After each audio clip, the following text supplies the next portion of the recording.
Muy buenas y que Dios les bendiga a todos. Hoy vamos a tratar un tema que sigue siendo divisorio. Desgraciadamente divide la iglesia occidental de las iglesias orientales, mal llamadas ortodoxas.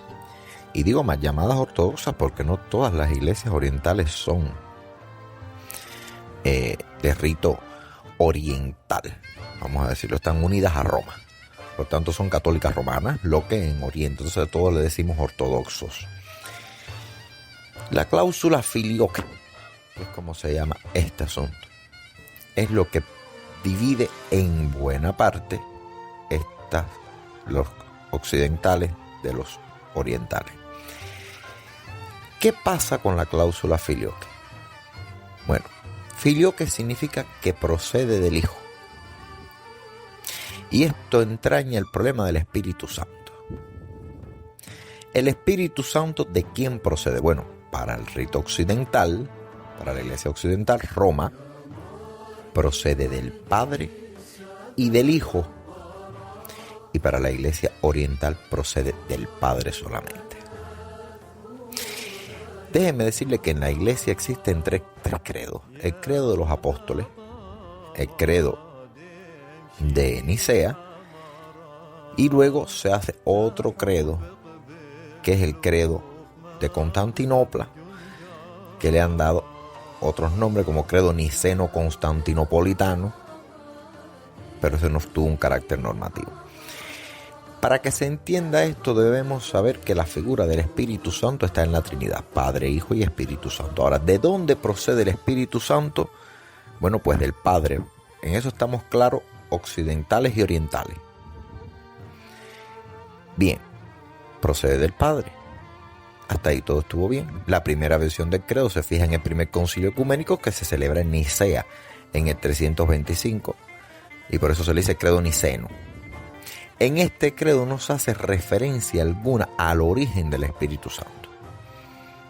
Por eso nos quedamos con el de los apóstoles y después les explicaré el credo de los apóstoles, que es el que usa nuestra iglesia.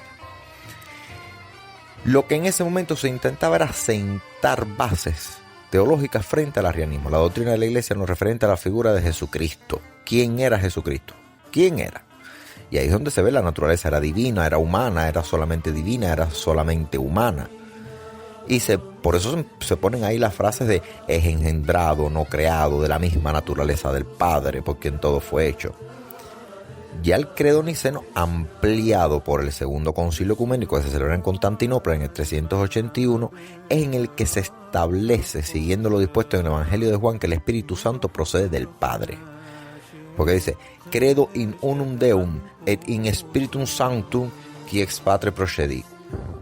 Creo en un solo Dios y en el Espíritu Santo que procede del Padre. Ahora bien, este nuevo texto, es el credo niceno-constantinopolitano, que no tiene un carácter normativo hasta que se celebra el cuarto concilio de Calcedonia en el 451. Luego viene en el año 589 el tercer concilio de Toledo, la conversación sobre los visigodos, de qué se iba a hacer con los visigodos, si los iban a incluir en el catolicismo o no, porque hasta eso se veía. Se estaban convirtiendo los visigodos, pero también tenían sus propias dificultades, y entonces se convierten o no al catolicismo, ¿qué se puede hacer? Y entonces, para explicarles mejor lo del Espíritu Santo, a alguien se le ocurre el término filioque, y el credo pasa a declarar que el Espíritu Santo procede del Padre y del Hijo. El credo con la cláusula filioque ya en el siglo VIII circulaba, le iba bien en su forma. En su forma le iba bien, pero no estaba aprobado por Roma ni por ninguna otra iglesia. Ahora, Carlomagno, a la sazón, convoca en el 809 un concilio que se celebra en Aquisgrán, y el Papa León III prohíbe el uso de la cláusula filioque. Pero fíjense lo que hace el Papa. Dice, ya he oído que están hablando del término filioque, o sea que el Espíritu Santo procede del Hijo. Pues miren, voy a mandar a hacer algo para que no se les olvide más que el filioque, que el Hijo no, que el Espíritu Santo no procede del Hijo, no pongan más el filioque ese, y traigan 2 tablas de plata, y ahí escribió que se prohibía el uso de la palabra filioque en el texto del credo. Se expusieron incluso en la Basílica de San Pedro una tabla, lo que decía era no de filioque, y hay personas que, bueno, muchos historiadores dicen que lo que puso en la tabla realmente fue el credo como iba, ya, pero para que no se olvidara más, dijo que en papel no servía, que servía fijado en plata. Carlomagno un poco que ya arregla este problema, pero a pesar de que ya se había hecho la prohibición expresa del Papa, la cláusula filioque se sigue utilizando en el reino de Francia, en los francos, el reino franco, con el beneplácito implícito de Roma. Esto es un extracto de lo que yo he podido decir. Beneplácito de Roma. Roma siempre ha sido un péndulo, siempre se los digo. Roma es un péndulo. Para entender a la Iglesia Católica Romana hay que mirar un reloj de péndulo. Asume una postura hoy y luego va totalmente a la opuesta mañana. Entonces el credo sigue diciendo que procede del Padre, pero en la práctica se seguía diciendo que procede del Padre y del Hijo, y Roma no hace nada. Ahora, esta actitud, como bien les he dicho, viene ya cargando de un poco de rabia a las iglesias orientales, hasta que termina todo en el cisma fociano. Y bueno, se resuelve en el 1054. Se resuelve en 1054, ¿por qué? Porque se separó la iglesia, porque vino el cisma. Si no llega a venir el cisma, la causa del filioque todavía estuviese hoy dando más de que hablar incluso.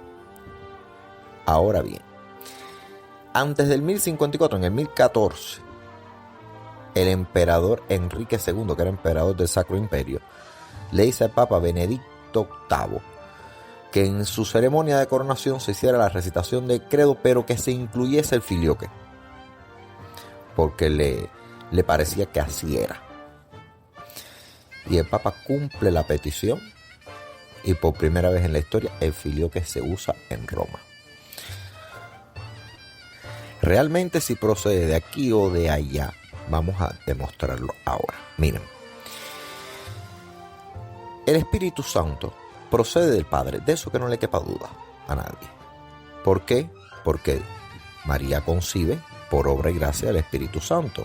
Por tanto, el Espíritu Santo procede desde el Génesis, desde que se creó el mundo, habitaba el Espíritu de Dios sobre las aguas, hasta el Evangelio. Es el Espíritu Santo, incluso quien aparece en el bautizo de Jesús, en el Jordán, y es donde Dios dice: este es mi Hijo amado, estoy muy complacido de él. Pues tanto el Espíritu Santo, lo dice en forma de paloma, descendió sobre él.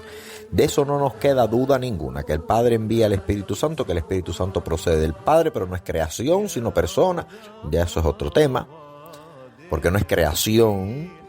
El Espíritu Santo procede, pero no es creado por el Padre. Hasta ahí estamos bien. Ahora, ¿el Espíritu Santo procede del Hijo? Bueno, pues nos decantamos en 2 puntos aquí. El primer punto: si el Hijo tiene la naturaleza de la consubstancia, o sea, es consubstancial con el Padre, por tanto, al tener esa naturaleza divina, pues también puede ser perfectamente de quien proceda el Espíritu Santo. De forma que el Espíritu Santo procede del Padre, porque es Dios, y procede del Hijo de Dios, porque es consubstancial con el Padre. Eso es la primera observación que se ha hecho sobre esto. Y la segunda observación es que cuando Cristo se acerca a su muerte, claramente dice: yo tengo que irme, porque si yo no me voy no les enviaré el Consolador. Y entonces viene Pentecostés, donde estaban ellos y bajaron lenguas de fuego sobre sus cabezas, y el Espíritu Santo, o sea, desciende sobre los apóstoles. ¿Qué quiere decir esto? Cuando Cristo se va y dice que enviará un Consolador, se entiende que es el Espíritu Santo. O sea, el Espíritu Santo se conocía ya desde esa época. Por tanto, Él dice: yo les enviaré el Consolador. Y esto del Consolador es alguien que es persona. Ya Cristo mismo está dándole al Espíritu Santo la naturaleza de persona. O sea, el nombre de que es persona, no es una creación, es persona. Por tanto, no es descabellado pensar que cuando Cristo dice, si yo no me voy, no enviaré sobre ustedes al Consolador, y en Pentecostés desciende sobre los apóstoles lenguas de fuego y ellos comenzaron a hablar lenguas y tuvieron como un éxtasis, pues no es descabellado pensar que también el Espíritu Santo procede del Hijo. Porque también puede proceder del Hijo, porque el Hijo es consustancial con el Padre. Lo mismo que hace mi Padre, yo lo hago. Entonces, la Iglesia Ortodoxa, incluso en el año 2000, el 6 de agosto del 2000, el Papa Benedicto XVI, el sumo pontífice de Roma, Joseph Ratzinger, en su calidad de prefecto de la Congregación para la Doctrina de la Fe, titula un documento que se llama el Dominus Jesus y supone el primer intento de su administración de acercar las posturas ortodoxas y occidentales. En el documento, primeramente, las cosas que tiene este documento, que se ha hecho eco todo el mundo, se adjunta una declaración, que además esa declaración se reserva para los teólogos, en la que se reconoce a la Iglesia Ortodoxa. Se le considera que la Iglesia Ortodoxa está en los primeros 7 concilios ecuménicos. Por tanto, hay una forma de acercarse, porque los primeros 7 concilios ecuménicos fueron los que dieron forma a la Iglesia. En eso estuvieron las iglesias ortodoxas, no todas. Realmente ha habido fallitos. Y segundo, que la confesión de fe que lo empieza omite el filioque. Por tanto, el filioque es o no es. Filioque es que viene de, que procede del Hijo. Y esta situación a Roma siempre le ha resultado espinosa, porque realmente los doctos ortodoxos dicen, no está escrito en ninguna parte que el Espíritu Santo procede del Hijo. No lo dice. Ese famoso, yo les enviaré un consolador, pero no tiene por qué ser el Espíritu Santo. Bueno, y Pentecostés es una fecha que realmente no es, o sea, es dudosa. Esto que sucedió puede ser o no el Espíritu Santo. Y como es un terreno dudoso y cada cual da su criterio, hoy en día se sigue dando, nosotros pues usamos el credo de los apóstoles. ¿En qué se debe creer? ¿Por qué? Porque un credo dice que procede del Padre y el otro credo que procede del Padre y del Hijo. Entonces el de los apóstoles es más yo digo que el de los apóstoles es más primitivo, pero es el que menos problemas tiene, porque dice, creo en Dios, Padre Todopoderoso, Creador de los cielos y la tierra, vamos bien. Creo en Jesucristo, su único Hijo, nuestro Señor, estamos bien. Que fue concebido por obra y gracia del Espíritu Santo, estamos bien. Nació de Santa María Virgen, sí, padeció bajo el poder de Poncio Pilato. Aquí se quiso, o sea, cuando se hace el concilio y se le dice a Constantino, no, que por Roma, no, dice, no, vamos a echarle la culpa a Pilato. Pero es que Pilato no tenía poder sobre Jesús. Incluso Jesús mismo, ya sabemos que esa frase de tú no tienes más poder sobre mí que te envió, es como, porque se sabía que Pilato era vamos a decir, era un pequeño títere ahí que estaba, no tenía realmente poder. Poder sobre Cristo no lo tenía Pilato. Pero si se decía que padeció bajo el imperio de Roma, eso iba a ser algo muy escandaloso. Eso está en la historia, se recoge incluso que cuando dijeron Imperio Romano, Constantino dijo no, eso era una cuestión del cónsul. Y dijeron, pero si es que el cónsul no pintaba nada. Bueno, pero póngase así. Y ustedes saben que a veces para aceptar algo hay que hacer ciertas concesiones. Y se dijo que padeció bajo el poder de Poncio Pilato. Por eso es que Cristo le dice a Pilato, tú no tienes más poder sobre mí que el que te envió y que me entregó. O sea, dando a entender que Pilato realmente, incluso el mismo Cristo, no ve a Pilato como quien tiene la vida en sus manos. Realmente él murió bajo la presión de los judíos, sobre todo de los saduceos, y sobre el imperio. Y la crucifixión era una ley del imperio romano que Pilato aplicaba o no. Pero Pilato la aplicaba o no en dependencia a los saduceos, en dependencia a los judíos. O sea, Pilato no era un hombre tan poderoso. Pero bueno, vamos a entender, padeció después de Poncio Pilato. Bien, ¿quién era el cónsul romano en aquella época? Bueno, Pilato. Ahí estamos bien. Fue crucificado, muerto y sepultado. Eso es una realidad. Lo crucifican, muere y es sepultado. Hasta ahí estamos bien y eso lo entendemos todo. Fue crucificado, muerto y sepultado. Descendió a los infiernos. Cristo no hizo nada malo para los infiernos. Los infiernos significa inferno. O sea, de ahí viene la palabra inferior. Él fue a lo profundo, vamos a decir, a lo profundo de la tierra. Y si se quiere llevar a la alegoría, fue hasta el mismísimo centro del infierno a rescatar las almas que estaban perdidas, a los que ya habían muerto antes de la crucifixión. Descendió a los infiernos, subió al cielo, estamos bien, y está sentado a la diestra del Padre Todopoderoso. Esa es la realidad. De ahí ha de venir a juzgar a vivos y muertos. Estamos esperando la venida del Señor para que juzgue a vivos y muertos. En eso estamos claros todas las iglesias. Creo en el Espíritu Santo, muy bien, la Santa Iglesia Católica, la comunión de los santos, el perdón de los pecados y la vida eterna y perdurable. Amén. Entonces ese es el credo que nosotros utilizamos. El credo de los apóstoles. ¿Por qué? Porque el tema del filioque sigue siendo punto de debate. Y nosotros, para no caer en, digamos, en un problema teológico con los ortodoxos que a veces nos dicen, búscame dónde lo dice, y le decimos, lo dice aquí, esta es una manifestación del Espíritu Santo, y aquí se manifiesta, y dicen, pero no es así. Un texto real tendría que decir, envió el Espíritu Santo, y no está.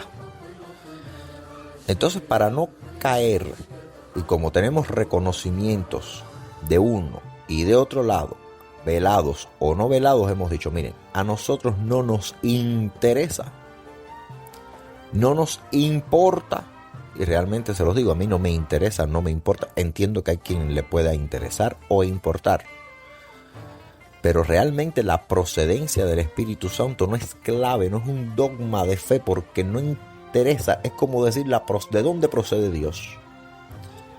Si la Trinidad te dice que son tres personas distintas en una esencia verdadera, ya, ¿para qué decir entonces el filioque, el paráclito, de dónde sale? Cristo habla de paráclito.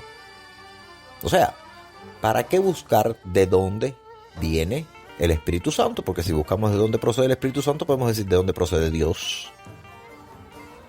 Dios no procede, Dios es porque es. Bueno, pues el Espíritu Santo también es porque ya habitaba la tierra. Todavía no se dice que Dios lo mandó. Entonces la procedencia, incluso la de Dios, se puede poner hasta dudosa con el Espíritu Santo. Es decir, realmente el Espíritu Santo es por él mismo. Bueno, pero ser por él mismo quiere decir que no tiene una obediencia a nada. Bueno, pero es que cuando nos explican la Trinidad nos dicen que son tres personas distintas en una esencia verdadera, por tanto ninguno se obedece entre ellos. Pero Cristo, sin embargo, decía, yo sí obedezco al Padre. Y aquí viene la cuestión del arrianismo, el nestorianismo. El Padre es uno, el Hijo no es Dios. Perdón. Porque si el Hijo es igual a Dios, pues el Hijo entonces se creó a sí mismo en el vientre de María. Eso son corrientes de pensamiento, señores, del arrianismo, el nestorianismo, el docetismo, miles de ismos que realmente enumerarlos no terminamos ni esta noche. Entonces, la naturaleza, la cláusula filioque, cuando ustedes entiendan, filioque no es el Espíritu Santo, filioque es de dónde procede el Espíritu Santo, que procede del Padre, y después se añadió, y el filioque, y del Hijo. Y ese y del Hijo es lo que dividió una iglesia. Cuando realmente la procedencia de quien envía el Espíritu Santo se cae por sí misma, cuando sabemos que está la Santísima Trinidad, Padre, Hijo y Espíritu Santo, tres personas divinas, tres personas distintas y una esencia verdadera. Y entre esas tres personas no hay mixtura, no hay... Bueno, todo lo que la teología te dice no se mezcla una con otra, no son tres personas distintas, no es que una hace esto y otra hace lo otro, sino que los tres hacen la misma cosa, son una trinidad, son como el trébol de San Patricio. San Patricio decía esto es como un trébol, y yo le explico a las personas el tema del agua. Usted tiene agua en su forma líquida. Usted toma esa agua, la congela y va a tener un cubo de hielo, y toma esa agua, la hierve y va a tener vapor. El vapor, ¿qué es? Agua. El agua líquida, ¿qué es? Agua. Y el hielo, ¿qué es? Agua. Punto. Si todas las tres personas tienen la misma divinidad, por muy distinta que sea su forma de presentación, dice tres personas distintas en una esencia verdadera. Entonces nadie envía a nadie y nadie crea a nadie, porque no son personas, son seres increados. Por eso es que Jesucristo es engendrado, no creado, de la misma naturaleza del Padre, porque en todo fue hecho. Entonces, para llevarles a ustedes un poco de libre pensamiento, yo les digo, la cuestión del filioque hoy en día no está clara. Incluso Roma, si tuviese que pactar con la ortodoxia quitando filioque, la quita. Lo quita porque es más importante salvar la unidad de la iglesia que ver de dónde nació este y de dónde salió el otro. Cuando realmente los ortodoxos también creen en la Santísima Trinidad. ¿En nombre de quién bautizamos? En nombre del Padre, del Hijo y del Espíritu Santo. Yo no conozco otra fórmula. Bueno, sí, las fórmulas de algunas iglesias cristianas que dicen, yo te bautizo en nombre de Jesucristo. Bueno, perfecto. Pero la forma de bautizo de la ortodoxia, de los anglicanos y de la católica romana, y la nuestra es, yo te bautizo en el nombre del Padre, del Hijo y del Espíritu Santo, y se acabó el problema ahí. ¿Es el Hijo superior al Espíritu Santo? No. ¿Es el Espíritu Santo superior a Dios? No. ¿Es Dios superior al Espíritu Santo? No. Y sin embargo, muchas corrientes de pensamiento han dicho, no, aquí hay una jerarquía. Está el Padre, está el Espíritu Santo y por último el Hijo, porque el Padre envió al Hijo y envió al Espíritu Santo para que el Espíritu Santo hiciera la figura del Hijo en el vientre de María, el modelador. Entonces el Hijo es lo último en la cadena. Sin embargo, sabemos que no es así, porque Cristo hace todo lo que hace el Padre. Yo hago todo lo que veo, trabajo como trabaja mi Padre. Entonces Cristo es imitación del Padre en su parte de divinidad y en su naturaleza. Por eso es que no podemos decir de la Trinidad quién es más importante. Si la arrancas una, arrancas todo. Entonces nosotros usamos el credo de los apóstoles y dejamos la procedencia del Espíritu Santo a la libre interpretación del creyente. ¿Y por qué se deja la libre elección del creyente? Si procede del Padre o si solo procede del Padre y del Hijo, o si solo procede del Hijo. Porque realmente si nosotros creamos un dogma y le decimos esto es lo que usted tiene, que usted no sabe la importancia que tiene un dogma, señor mío. Señor, señora que me escucha, usted no sabe la importancia que tiene un dogma. Si yo ahora como patriarca firmo un documento y digo de ahora en adelante nosotros enseñamos en la catequesis que claro, el Espíritu Santo procede del Padre y del Hijo, pero nuestro credo no lo recoge, estamos dando una nota al pie. Mire, creemos nosotros que procede del Padre y que también procede del Hijo, pero no lo declaramos dogma, porque si yo declaro un dogma, me estoy llevando a la mitad de la iglesia. Porque está el que dirá, bueno, mire, yo creo en el Espíritu Santo, pero no creo que proceda solo del Padre, creo que procede del Padre y del Hijo. Muy bien, mira, nosotros pensamos lo mismo. Bueno, pero procede también del Padre, demuéstramelo, mire, se lo demuestro aquí, yo te lo demuestro de otra forma. Y antes de buscar la desunión de la iglesia, lo que se tenía que fijar era lo que se había fijado en el de los apóstoles, que era la creencia en el Espíritu Santo. Yo creo que eso fue el paso de avance y hasta ahí se debió haber llegado. ¿En qué creemos? En el Espíritu Santo. En el Espíritu Santo, en el Padre y en el Hijo, en la Santísima Trinidad. En eso creemos. Ahora, ¿de dónde procede el Padre? No sabemos. No nos interesa de dónde procede Dios. ¿De dónde procede el Espíritu Santo? No nos interesa porque Él mismo es. ¿Y de dónde procede el Hijo? Sabemos que no es tampoco creación. Engendrado, no creado. De la misma naturaleza del Padre, porque en todo fue hecho.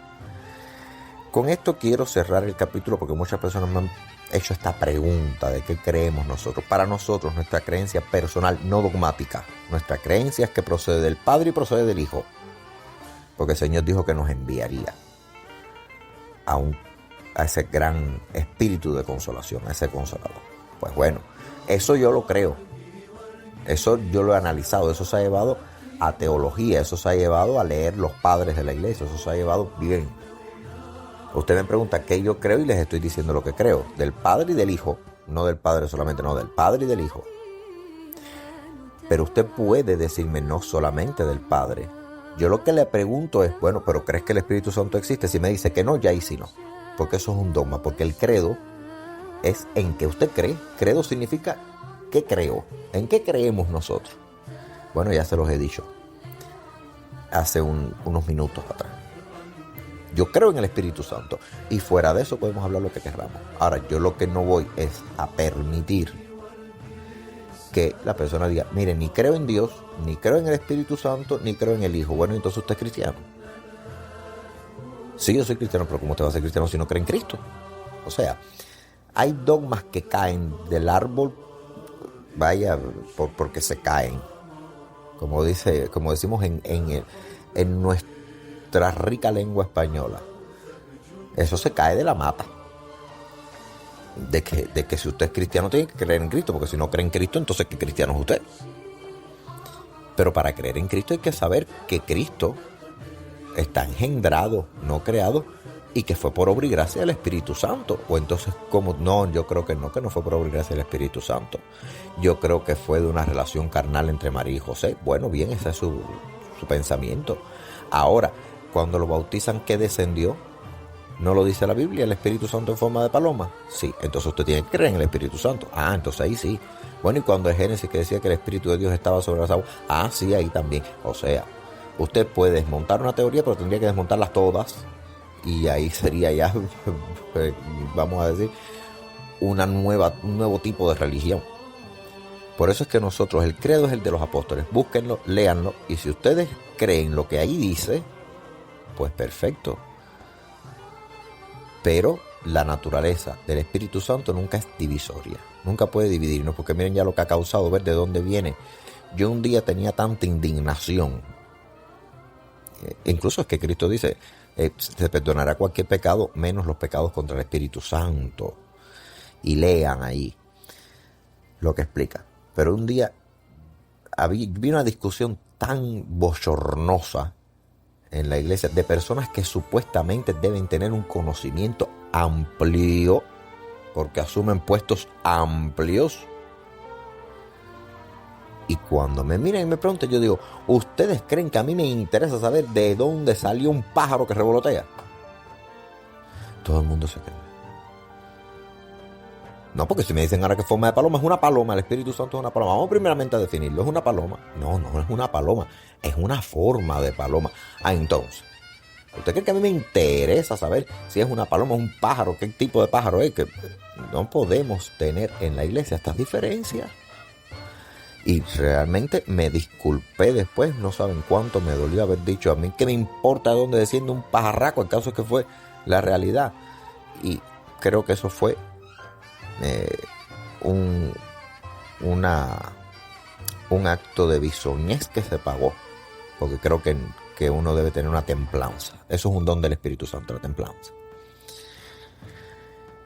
Pero realmente me dolió mucho ver una discusión acalorada sobre algo en lo que creemos todos, que es que el Espíritu Santo existe y la procedencia no es tan importante.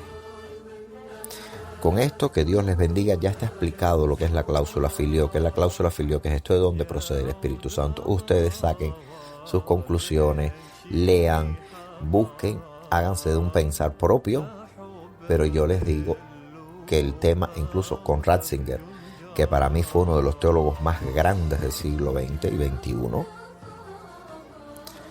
para mí lo fue, lo es. Benedicto XVI, muchos le han acusado de una personalidad muy difícil. Nosotros realmente no vemos en el sol las manchas, incluso cuando él mismo no entabló nunca, por supuesto con esta iglesia menos, pero no entabló muy buenas relaciones con otras denominaciones, como con los musulmanes, un poco que los ofendió un día en un discurso que dio en Alemania. Dijo, bueno, ¿qué cuenta de nuevo el profeta? Y, o sea, realmente la comunidad musulmana se disgustó mucho. El Papa Ratzinger no supo hacer las cosas. A nosotros nos tiene sin cuidado lo que haga. Ellos son la iglesia romana, nosotros no tenemos nada que ver con ellos. Somos hermanos. Pero realmente, señora, el César lo que es de César. Y Ratzinger era un hombre con una mente excelsa y una teología que, por favor, se los digo yo. Cuando te explicaba algo te quedaba claro y en pocas palabras. Y cuando escribe esto y omite en la confesión de fe el filioque, es porque él sabía lo que había.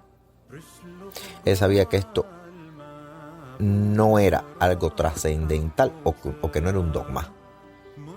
Sabía que era algo que se podía discutir con las iglesias ortodoxas, lo que claro, después vinieron muchos más problemas.